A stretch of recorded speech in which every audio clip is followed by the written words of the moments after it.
friend and colleague from West Dorset for getting this excellent debate. And he, like me, have been concerned about this for some time. It may just be worth, and my friend from West Dorset touched on it, that the NHS Dentistry left NHS England on the 1st of April. So we now have a new delegate, or dentistry has been delegated now to NHS Dorset Integrated Care Board, with whom we have very close connections and work a lot with. And so they've only been in place for a very short time, and they're already looking very carefully at this major issue. And I hope that both of us can get the desired result. At risk of spouting too many statistics, I think it is worth noting that in my seat of South Dorset, there are only 10 dental practices in Swanage, Weymouth, and Portland. 9 of them NHS, 1 is now private, and none are accepting new NHS patients. This is when contacted by Healthwatch 6 months ago. There are only 2 surgeries in Swanage. Now, my constituents who write to me regularly on this issue, and I'm ashamed to say that I didn't realise how shocking, actually, this situation was, if I'm being honest, until we started looking into it. And the figures are shocking, and I hope the Minister takes home with him and says when he sums up, not least this contract issue, which every colleague has mentioned here, this has got to change. It simply is not working. So, let me take just 3 or 4 constituents who wrote to me. It's impossible to find a dentist in Weymouth. I haven't had a dental checkup in person for 2 years due to COVID. Our appointment has been cancelled again, and now our dentist is retiring early.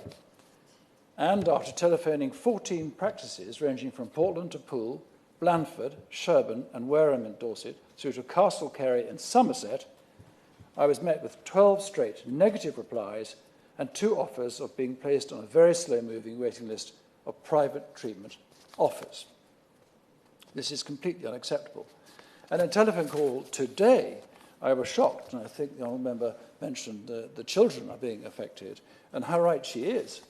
I heard today that there are 300 children in Dorset, 300, who've been waiting for months, not for dental treatment, but to go to Dorset County Hospital to be knocked out by general anaesthetic. Their problems are so severe. And because of the pandemic and the backlog, they're waiting in pain. These are children. I mean, this is really, really, really shocking.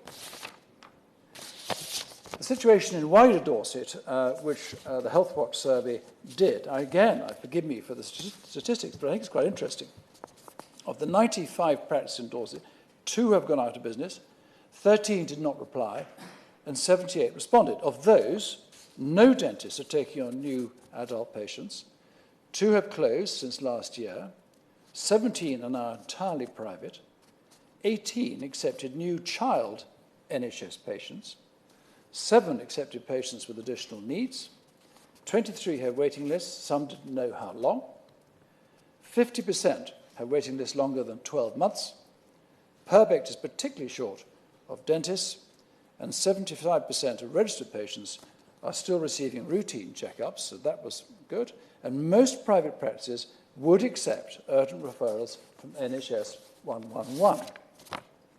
And the British Dental Association, again, I think this has been mentioned by colleagues who have spoken so far, they have said, and I agree, from what I'm learning, NHS dentistry is facing existential threat.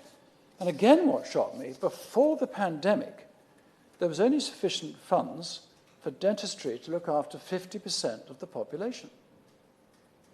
So only half the population, even before the pandemic, had been looked after, their teeth had been looked after. Again, this is quite extraordinary.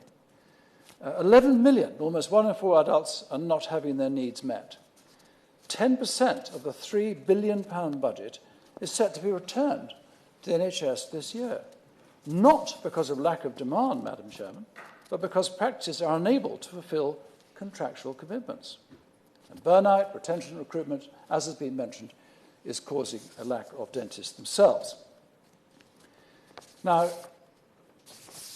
the contract, which has been touched on, as I understand it, and I hope I've got this right, it's very much based on a quota system. And dentists are penalised if they overperform their cap. Forgive me, I'll end in 2 seconds.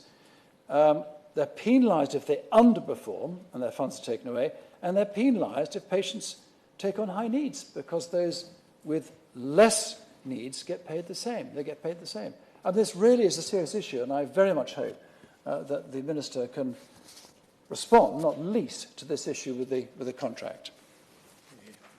Richard Ford. Thank you, Madam Chair, and I am